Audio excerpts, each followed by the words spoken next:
శుక్లాంబరధరం విష్ణుం శశివర్ణం చతుర్భుజం ప్రసన్నవదనం ధ్యాయేత్ సర్వవిఘ్నోపశాంతయే. సనాతన ధర్మం దీక్షా విధానం. సౌనకాది మహామునులతో ఇట్లు చెప్పెను. పెక్కు మోక్షధర్మ సాధకములకు ధర్మాల విని భూదేవి లోకనాథుడగు జనార్దనునితో ఇట్లు పలికెను. అహో, నీవు చెబుతున్న ధర్మ ప్రభావం ఎంత గొప్పది! నేనెంతో బరువు పైబడిన దాన్నయ్యను అది విని తేలికగా అయిపోతిని. లోకమున ప్రశస్తికెక్కిన ఈ ధర్మములన్నింటినీ నీ ముఖం నుండి వెలువడుచుండగా వినుచున్న నేను మోహం లేనిదానను పరిశుద్ధురాలను అయితిని. ఎరుకగల వారిలో శ్రేష్ఠుడవగు నిన్ను మరి ఒక సంశయం గురించి అడుగుదును. ఇట్టి ధర్మ విధానం చేత నరులు పొందడి నిండైన దీక్షలు పొందుదురు. అట్లే నాకు మిక్కిలి వేడుకగా ఉన్నది. ధర్మమును పరిరక్షించు నిమిత్తం రహస్యమును గురించి నిన్ను అడుగుదును, నీవు దాన్ని చెప్పవలను. మేఘం వంటి దుందుభినాదం వంటి గంభీరముగు భూదేవి పలుకు విని వరాహరూపుడగు భగవానుడు భూదేవికి ఇట్లు బదులు పలికెను. దేవి, సనాతనమగు నా ధర్మం గురించి మూలముట్టుగా నీవు వినుము. యోగవ్రతాన నిష్టగా ఉండు దేవతలు సైతం దీన్ని ఎరుగజాలరు. సుందరి, నా దేహం నుండి వెలువడ్డ నా ధర్మాన్ని నేనొక్కడినే చక్కగా ఎరుగుదును. నా భక్తులకు జనులు కూడా ఎరుగుదరు. సంసారం నుండి విముక్తిని కలిగించు కర్మమునకు సంబంధించిన దీక్షను కథను నీకు చెబుతాను, దాన్ని ఆలకించము.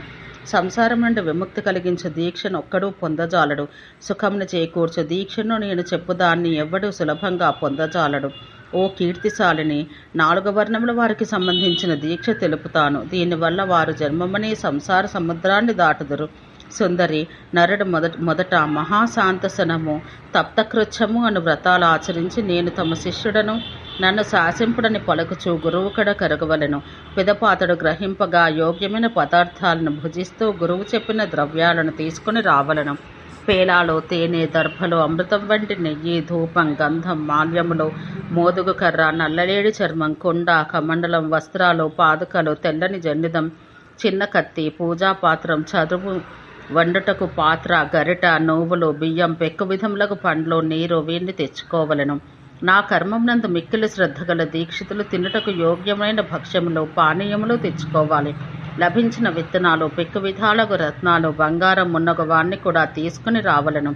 పాయసం, బెల్లం మొదలగు అమృతం వంటి వస్తువులను కర్మమునందు మిక్కిలి శ్రద్ధగలవాడై కొని రావలను. ఇంకను ఈ కర్మమునందు చక్కగా వినియోగించుటకు వీలైన పదార్థాలను కూర్చుకొనవలెను. బంగారు, వెండి, రాగి, మట్టి పాత్రలు కూర్చుకుని వాటినన్నింటినీ గురువు పాదముల కడ నిలపవలెను. స్నానం చేసి మంగళ వస్తువులతో కూడిన దీక్షను కోరే బ్రాహ్మణుడు గురువు పాదాలను చక్కగా పట్టుకొని నేను చేయవలసిందేమీ అని అడగాలి. పెదప గురువు అనుమతి పొంది ఒక్కొక్క వైపు 16 మూరలు గల చదరపు అడుగును దీర్ఘకాముడైన బ్రాహ్మణుడు నిర్మించుకోవాలి. ఆ వేదిక యందు నా ప్రతిభను నిలపవలను. శాస్త్రం చెప్పిన కర్మాచరణంతో నన్ను అర్చించాలి. గురువు చెప్పిన ధర్మ నిర్ణయాన్ని బట్టి నా అర్చన గావించి తెచ్చుకున్న వస్తువులన్నింటినీ వేదిక నడమ ఉంచాలి. ఆ వేదిక 4 పక్కలను వీటితో 4 పక్కలను నీటితో నింపిన వారిని, మామిడి మండలతో ఒప్పార్చున్న వారిని, 4 కలశాలను, శుద్ధములైన వారిని నిలపాలి. పుణ్యాత్ములారా, ఆ కలశములకు అన్ని వైపులా తెల్లని దారాలను చుట్టవలను. అట్టి పూర్ణపాత్రములను 4 వైపులా నిలపాలి. అటుపై మంత్రమును పఠించి దీక్షను సఫలం చేయు దక్షిణను సముచితంగా గురువు తుష్టినందునంతగా అవసగవలెను. అట్లు గురువు నుండి మంత్రం చక్కగా గ్రహించి దీక్షను కైకొన కోరిక కలవాడు విష్ణువుపై ప్రమాణం చెయ్యాలి. అంత గురువు తూర్పుకు మొగం పెట్టి నీటితో తగు విధంగా నోటిని శుభ్రపరుచుకుని దీక్షా నియమాలను శిష్యులందరికీ వినిపించాలి. భగవద్భక్తుని గాంచి తాను భాగవతుడై శుచి అయి తన్నాతడు హింసించినను అతని పైకి విరుచుకుని పడరాదు. తండ్రి తన బిడ్డను ఒకనికి భార్యగా ఇచ్చి మరలా ఆమెను అతని కడకు పంపనిచో అతని 8 తరముల పితృగణాలు హింసనొందెదరు. ఇందు సంశయం లేదు. తనకు మిక్కిలి ప్రియమైన సఖి, మంచి నడవడి కలది అగు భార్యను దయలేని వాడై హింసించి వానికి పుట్టగతులుండవు. అది భూదేవిని హింసించినట్టు నీచమగు కార్యం. బ్రాహ్మణుని మేలు చేసిన వారిని, ఆవును చంపిన వారును, ఇంకను అట్టి పాపాలు చేయవారగు శిష్యులను వదిలివేయవలను. మద్ది చెట్ల ఆకునందు భుజించరాదు, దాన్ని నరికివేయరాదు. రావి చెట్టును, మర్రి చెట్టును ఎన్నటికీ నరికివేయరాదు.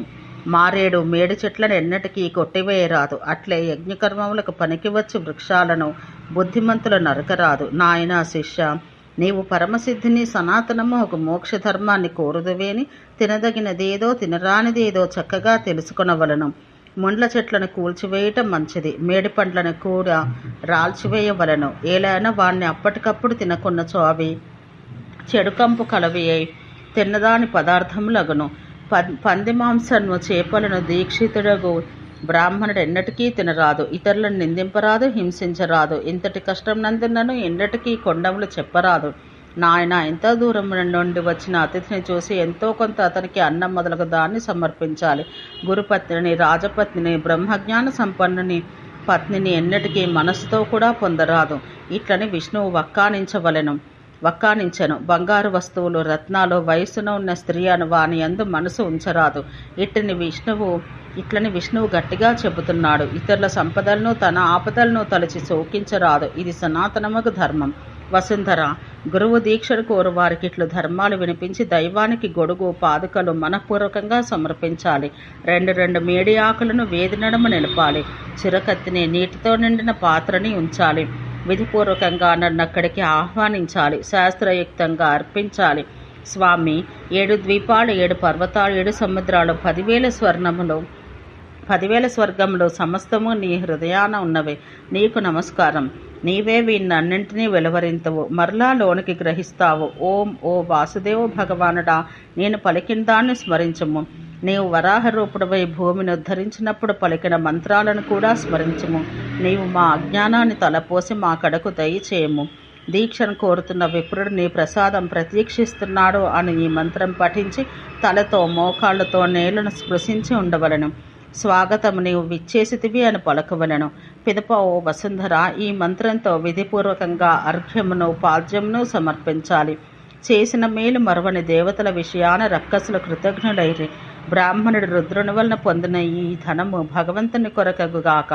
లోకనాథ, నేను ఒసగిన దాన్ని దయతో గైకొనుము. ఇట్లు అర్ఘ్యమును, పాద్యమును ఒసగి క్రమముననుసరించి చురకత్తి గైకొని ఈ మంత్రమును పలకవలను.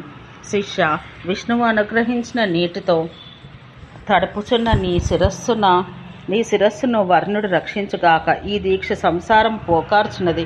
ఇట్లా పలుకుతూ కలసమున దీక్ష పొందువానికి ఇయ్యవలను. పిదప శిరస్సును వెంట్రుకలు లేకుండా చేసి రక్తం లేనిదిగా నడిచి మరల వెంటనే స్నానం చేయించాలి. ఇట్లు దీక్షను పొందగోరు వానికి ఆయా పనులన్నీ కావించి సంపూర్ణముగా నిశ్చయంతో సంసారమును విడుదల గావించు దీక్ష ఒసగాలి. మోకాళ్లను భూమి కానిని ఈ మంత్రమును పలకవలను. ఇంతకు ముందే మంచి దీక్ష పొందిన వారే గురువులై ఉన్న భాగవతుల ధరకు మొక్కదును. విష్ణువు దయతో దీక్షను పొందిన వారందరూ నా యందు ప్రసన్నులగుదురుగాక.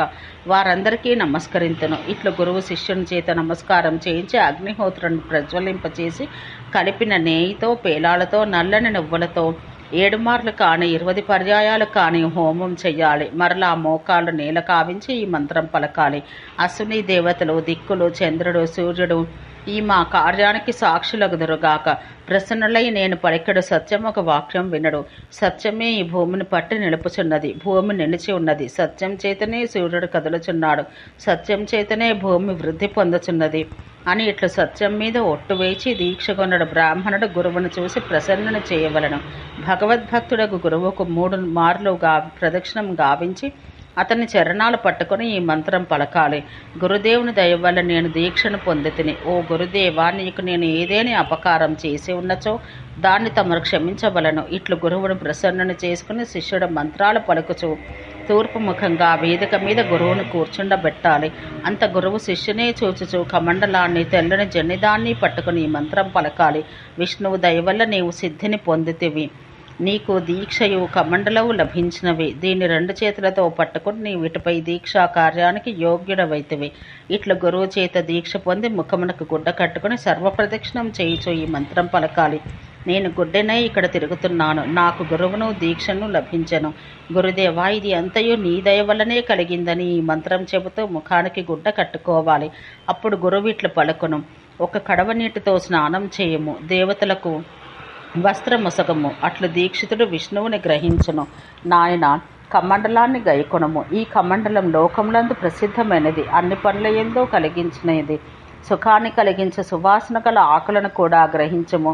ఇది శుద్ధమైనది, నిలువెల్లా విష్ణువే అయినది, సమస్తముగా సంసారలంపటం నుండి విముక్తి కలిగించినది. శుద్ధైన పిదప మధుపర్కాన్ని పుచ్చుకొనమని ఇట్లు గురువు చెప్పగా శిష్యుడు గురువు 2 పాదాలు పట్టుకుని తలతో ప్రణమిలి మనసును కుదుటపరుచుకుని అర్ఘ్యాన్ని చేత పట్టుకుని ఈ మంత్రం పలకాలి. భాగవతులందరూ దయచేసి వినడు. గురువు నాకు కర్మదీక్షను ఆచరించెను. స్వామి, నేను తమకే శిష్యుణ్ణి, దాసుడను. నాకు దేవునికి సాటియగు గురువు లభించెను. వర్ణములన్నింటిలో మొదటివారగు బ్రాహ్మణులకు సంబంధించిన దీక్ష ఇట్టిది. భూదేవి తక్కిన 3 వర్ణాల వారికి మరొక విధమగు దీక్ష విధించబడింది. వసుంధర, ఈ విధానంతో దీక్ష ఒసగితే ఆచార్యుడు శిష్యుడు ఇరువురు సిద్ధిని పొందుతారు. ఓం శాంతి శాంతి శాంతి.